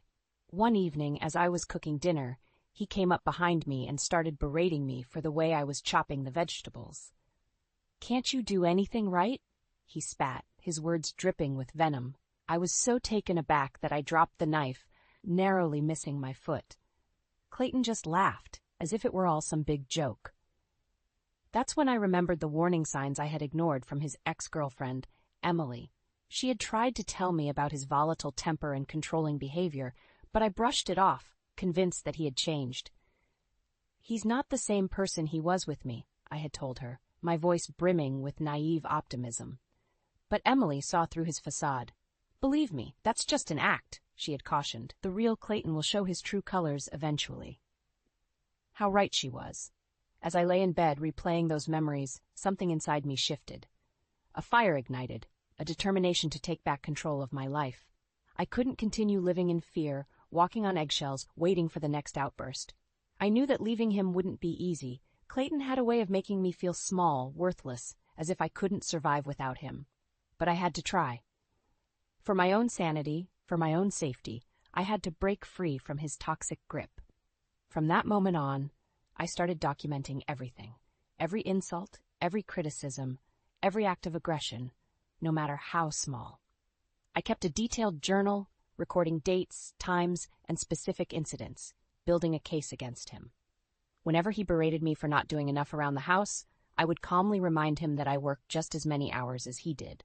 When he accused me of being lazy or unmotivated, I would list out all the tasks I had accomplished that day, refusing to let him diminish my efforts. It was a daily battle, but I was determined to stand my ground. I started making plans, researching my options, and reaching out to friends and family for support. I knew that leaving him wouldn't be easy, but I was ready to face whatever challenges lay ahead. As I looked back on the person I had become, meek, submissive, a shell of my former self, I felt a surge of resolve. No more. I was done being a victim. It was time to take back control and reclaim the life that was rightfully mine. The days that followed were a constant battle, a tug-of-war between my newfound determination and Clayton's relentless belittling. Every morning I would wake up with a sense of dread, wondering what fresh hell awaited me. Despite working long shifts at the hospital, I was still expected to maintain a spotless home and have dinner ready the moment Clayton walked through the door. If anything was out of place or not up to his impossible standards, the verbal onslaught would begin. "What have you been doing all day?" he would snarl, kicking off his shoes and leaving them in the middle of the living room floor. "This place is a pigsty." I would calmly explain that I had just finished a 12-hour shift, but he would dismiss my explanations with a wave of his hand. "Excuses, excuses. That's all I ever hear from you." No matter how hard I tried, it was never enough for him. The laundry wasn't folded to his liking, the dishes weren't cleaned properly, the floors weren't shining bright enough. He would nitpick and criticize every little thing, his voice dripping with contempt. One evening, after a particularly grueling day at the hospital, I came home to find Clayton pacing around the living room, his face flushed with anger. "Where the hell have you been?" he spat as soon as I walked through the door. I told you, I had to work late, I replied, too exhausted to argue. There was an emergency, and we were short-staffed. Oh, that's convenient, he sneered. You're always working late, aren't you? Or are you just out gallivanting with other men? I couldn't believe what I was hearing. Clayton, that's not fair. You know I would never. Before I could finish, he cut me off with a harsh slap across the face. The force of the blow knocked me backwards, and I stumbled, clutching my stinging cheek. Don't you dare talk back to me, he roared, his eyes wild with rage. I'm the one who brings home the money, and you ungrateful bitch better show some respect. I stood there, stunned, tears streaming down my face. This wasn't the first time he had hit me, but it never got any easier. Each blow chipped away at my self-worth, leaving me feeling smaller and more worthless than before. As Clayton stormed off to the bedroom, slamming the door behind him, I sank to the floor, my body shaking with sobs. I knew I had to get out, but the thought of leaving filled me with terror. Where would I go? How would I support myself? But then I remembered the journal I had been keeping, the meticulous documentation of every insult, every slap, every degrading remark. I had evidence, proof of the hell I had been living in. With renewed determination, I picked myself up off the floor and made my way to the kitchen. I grabbed a bag of frozen peas from the freezer and held it against my throbbing cheek, wincing at the pain. As I sat there, icing my bruised face, a plan began to form in my mind. I couldn't leave, not yet. I needed more evidence, more ammunition to use against him. But this time, it wouldn't just be written words on a page. This time, I needed something more concrete, something undeniable. From that night on, I started secretly recording our interactions, capturing Clayton's explosive outbursts and vicious insults on my phone. Every time he raised his voice or his hand, I would hit record, my heart pounding in my chest. It was a dangerous game, but I was tired of living in fear. I was done being a victim. This time, I was going to fight back, and I was going to win. It was supposed to be a happy occasion, a family dinner to celebrate my younger brother's new job. But Clayton, as usual, found a way to turn it into a nightmare. From the moment we arrived at the restaurant, he was in a foul mood, snapping at the hostess and glaring at anyone who dared to make eye contact with him. I tried to diffuse the tension with small talk and forced smiles, but the dark cloud hanging over us was impossible to ignore. So Jake, Clayton said, turning his attention to my brother with a condescending smirk, what kind of job did you manage to get? Flipping burgers, I assume? Jake bristled at the insult, but he kept his cool. Actually, I landed a position at a software company. Entry level, but it's a foot in the door. Well, isn't that precious? Clayton sneered, taking a swig of his beer. Maybe one day you'll be able to afford a real job like mine. I could see the hurt flashing across Jake's face, but he remained composed. I'm just grateful for the opportunity, he said evenly, and I'm excited to see where it leads. Clayton let out a derisive snort, his lip curling with disdain. If you're not careful, you'll end up like your sister, stuck in a dead-end job, slaving away for peanuts. That was the final straw. I had sat idly by, letting Clayton belittle and berate me for far too long, but I couldn't let him talk about my career, my passion, like that.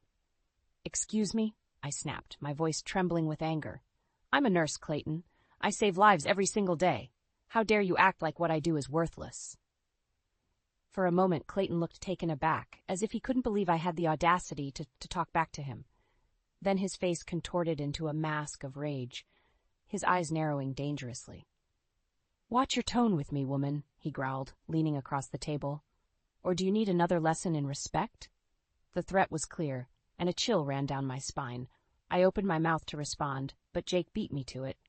Don't talk to her like that, he said, his voice low and steady. She's your wife, not your punching bag. Clayton whipped his head around, his gaze settling on my brother like a laser sight. This is none of your business, kid. Stay out of it before you get hurt. But Jake refused to back down. It is my business when you're treating my sister like garbage. The tension in the air was palpable, thick enough to cut with a knife. Clayton's face was flushed with fury, his nostrils flaring as he struggled to control his temper.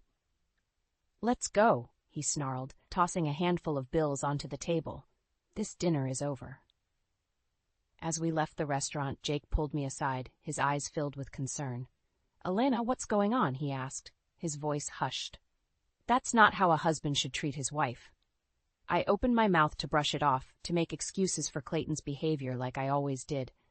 But something in Jake's gaze stopped me. For the first time, I saw the situation through his eyes, the constant belittling, the veiled threats, the simmering violence just beneath the surface. And in that moment, I knew I couldn't keep living like this. "It's complicated," I said, my voice wavering. "But I promise I'll explain everything. Just not here."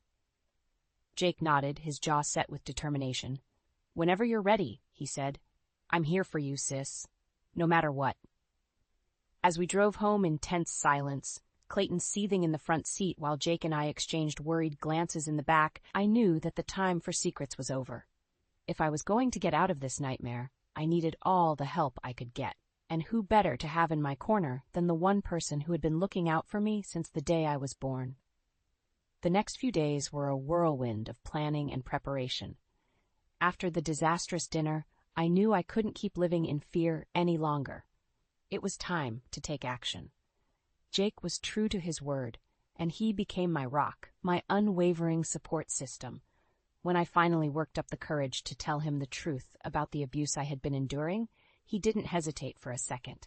"We're going to get you out of this, Elena," he said, his voice steady and determined, "whatever it takes."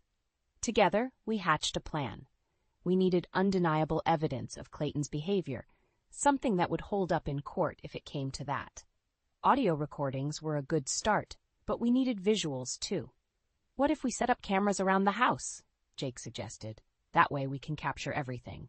The insults, the threats, even any physical altercations." The idea made me nervous, but I knew it was our best shot.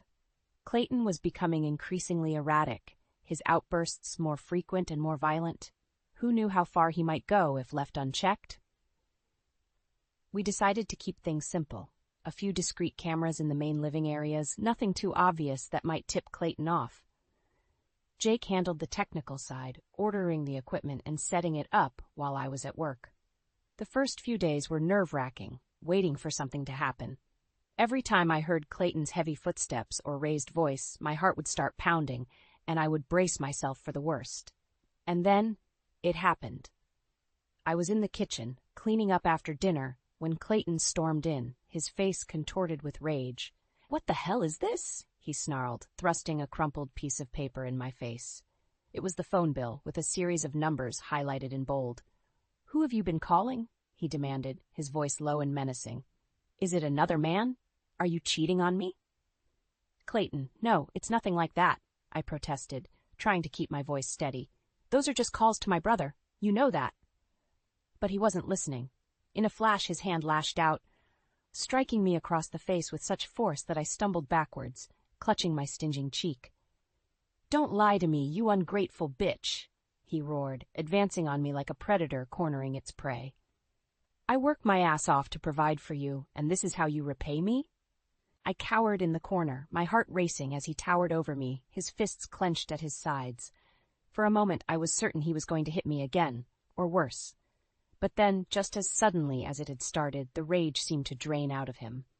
He straightened up, smoothing his shirt and running a hand through his hair. "Clean yourself up," he said, his voice eerily calm. "You look pathetic." And with that, he turned on his heel and left the kitchen, leaving me trembling and fighting back tears. Later that night, when I was sure Clayton was asleep, I crept into the living room and checked the camera footage.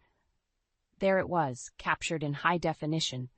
The false accusation, the physical assault, the cruel insults. I felt sick to my stomach watching it unfold, but at the same time a sense of grim satisfaction washed over me. This was the evidence we needed, the smoking gun that would finally bring Clayton's reign of terror to an end. From that moment on, the cameras became my silent guardians, recording every twisted scene as it played out. And with each new incident, my resolve only grew stronger. Clayton had pushed me to my breaking point, but this time, I wasn't going to break. This time, I was going to fight back, and I was going to win. The day had finally come. After weeks of planning and gathering evidence, it was time to confront Clayton and put an end to his abuse once and for all. Jake and I had gone over the plan countless times, making sure every detail was perfect. We would sit Clayton down in the living room, away from potential weapons or breakable objects, and present him with the undeniable proof of his actions. The videos, the audio recordings, the documented instances of physical and emotional assault, we had it all. A damning case against him that not even his silver tongue could talk his way out of. As I waited for Clayton to come home from work, my heart was pounding with a mix of fear, and anticipation. What if he reacted violently? What if he tried to hurt me, or worse, hurt Jake? But I pushed those thoughts aside. We had come too far to back down now. This was my chance to take back control, to break free from the cycle of abuse that had consumed my life for far too long. When Clayton finally walked through the door, I steeled myself, taking a deep breath to steady my nerves. "Clayton, we need to talk," I said, my voice surprisingly calm. He looked at me with a mixture of confusion and annoyance, clearly not expecting the confrontation. "What's this about?" he asked, setting down his briefcase and loosening his tie. "Let's go into the living room," I replied, gesturing for him to follow. He rolled his eyes but complied, sinking onto the couch with a heavy sigh. "All right, let's get this over with," he grumbled. That's when Jake emerged from the hallway, a grim expression on his face. Clayton's eyes narrowed as he took in the unexpected presence of my brother. "What's he doing here?" he demanded, his voice taking on an edge of hostility. Before I could respond, Jake spoke up. "We know what you've been doing, Clayton," he said, his tone firm and unwavering. "The abuse, the violence, the control, it all stops now." Clayton's face twisted into a sneer, and he opened his mouth to unleash a torrent of insults and denials. But Jake held up a hand, cutting him off. "Don't bother lying," he said. "We have proof." With a flick of his wrist, Jake pulled up the video footage on his laptop, the screen flickering to life with a montage of Clayton's worst moments, the shouting, the threats, the physical assaults. Clayton's eyes widened as he watched himself lash out, his face contorting with rage with each sickening blow. For a moment, he was rendered speechless, his mouth hanging open in disbelief. But the shock quickly gave way to fury. "You've been spying on me?" he roared, leaping to his feet and sending the laptop crashing to the floor. "How dare you, in my own home?" Jake remained calm, unflinching in the face of Clayton's towering rage. "We did what we had to do to protect Elena," he said, his voice steady. "And now it's over. The police are on their way." As if on cue, the sound of sirens pierced the air, growing louder with each passing second. Clayton's eyes darted back and forth, his chest heaving as he realized the trap he had walked into. "You're making a big mistake," he growled, his voice low and menacing. "You won't get away with this." But his threats rang hollow, his bravado crumbling as the flashing lights of the police cars flooded the room. As the officers swarmed in, weapons drawn, I felt a sense of relief wash over me. It was finally happening. The nightmare was coming to an end. Clayton put up a token resistance, spitting vile insults and accusations as the officers wrestled him into handcuffs. But it was too late. The evidence was overwhelming, and for once, his silver tongue couldn't talk his way out of the consequences of his actions. As they led him away, his face twisted with impotent rage, I couldn't help but feel a sense of triumphant satisfaction. For years he had controlled me, beaten me down, made me feel small and worthless. But not anymore. With Clayton's arrest, I had finally reclaimed my power, my freedom, my life. And as I watched his car disappear down the street, I knew that a new chapter was beginning, one where I would never again be a victim. The weeks following Clayton's arrest were a whirlwind of legal proceedings and emotional turmoil.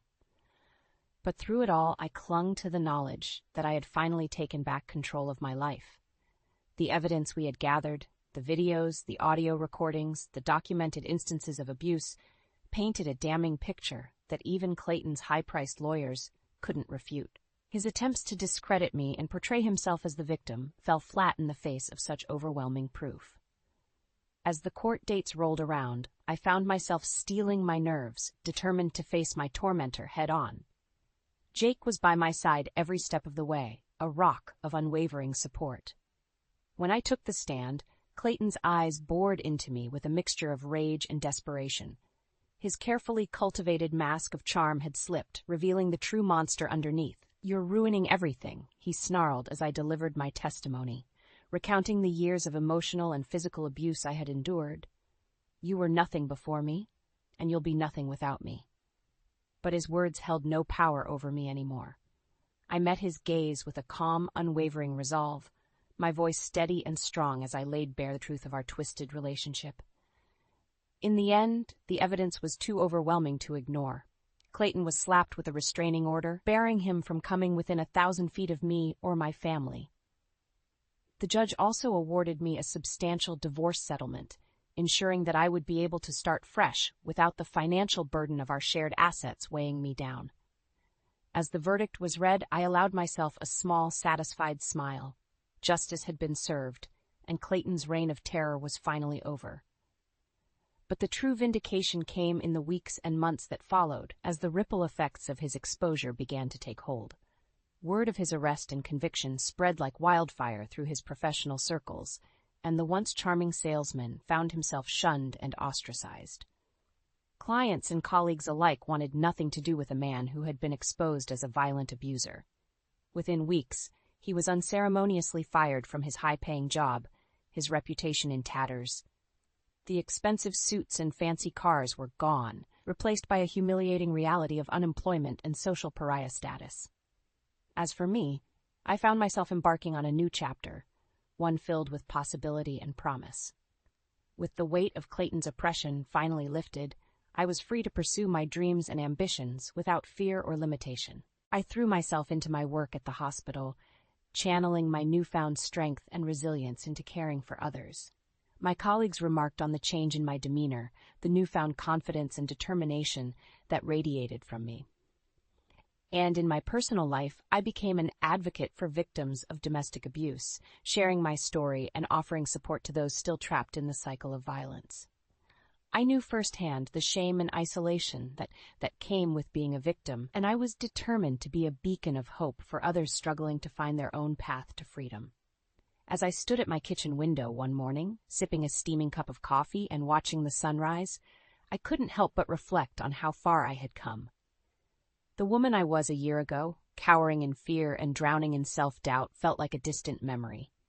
In her place stood a survivor, a fighter, a woman who had stared down her demons and emerged victorious. The scars of my past would never fully heal, but they served as a reminder of the strength I had found within myself, a strength that no one, not even Clayton, could ever take away. And as the warm rays of the new day washed over me, I couldn't help but feel a sense of hope and optimism for the future. Whatever challenges lay ahead, I knew that I had the courage and resilience to face them head-on. My nightmare was over, and a new beginning awaited. The sun was just beginning to peek over the horizon, casting a warm, golden glow over the city skyline. As I stood by the window, sipping my morning coffee, I couldn't help but feel a sense of peace wash over me, a feeling that had been all too rare in the past. It had been 6 months since Clayton's arrest and the subsequent legal proceedings that had finally freed me from his toxic grip. 6 months of healing, of rediscovering who I was, without the constant weight of his abuse weighing me down. The journey hadn't been easy, of course. There were still moments when the memories would come flooding back, triggering waves of anxiety and self-doubt. But with the help of a supportive therapist and the unwavering love of my family, I was learning to cope, to process the trauma in a healthy way. And as the days turned into weeks and months, I found myself embracing a newfound sense of strength and resilience. The fragile, broken woman I had once been was slowly giving way to a survivor, a fighter who had stared down her demons and emerged victorious. At work, I channeled that energy into my nursing duties, approaching each patient with a level of empathy and compassion that could only come from someone who had walked through the flames of adversity. My colleagues remarked on the change in my demeanor, the newfound confidence that seemed to radiate from me. "You're like a different person," one of the nurses remarked over coffee one day. "It's like a weight has been lifted off your shoulders." I couldn't help but smile, thinking back to the dark days when that weight had felt suffocating, crushing me beneath its oppressive force. "You have no idea," I replied, taking a sip of my coffee and allowing the warmth to spread through me. Outside of work, I had become an advocate for victims of domestic abuse, sharing my story and offering support to those still trapped in the cycle of violence. I knew firsthand the shame and isolation that came with being a victim, and I was determined to be a beacon of hope for others struggling to find their own path to freedom. Speaking at support groups and shelters, I would recount my own experiences, pulling no punches in my descriptions of Clayton's cruelty and the emotional turmoil I had endured. But I would also emphasize the importance of staying strong, of never losing sight of one's self-worth in the face of such abuse. "You are not defined by what was done to you," I would tell them, my voice ringing with conviction. "You are a survivor, a warrior, and you have the strength within you to break free." And as I looked out over the faces of those brave souls, their eyes shining with a mixture of pain and hope, I knew that my words were making a difference. They saw in me a living embodiment of what was possible, a woman who had clawed her way out of the darkness and reclaimed her life. Of course, there were still moments when the shadows of my past would creep in, threatening to overwhelm me. But I had learned to confront those demons head-on, to draw strength from the battles I had already won. I would think back to that fateful day when Clayton was led away in handcuffs, his once intimidating presence reduced to a pitiful, impotent rage. I would remember the sense of triumph that had washed over me, the knowledge that I had finally taken back control of my life. And in those moments I would square my shoulders and lift my chin, letting the memories of my hard-won victory fill me with a renewed sense of determination. Because even though the scars of my past would never fully heal, they served as a reminder of the strength I had found within myself, a strength that no one, not even Clayton, could ever take away.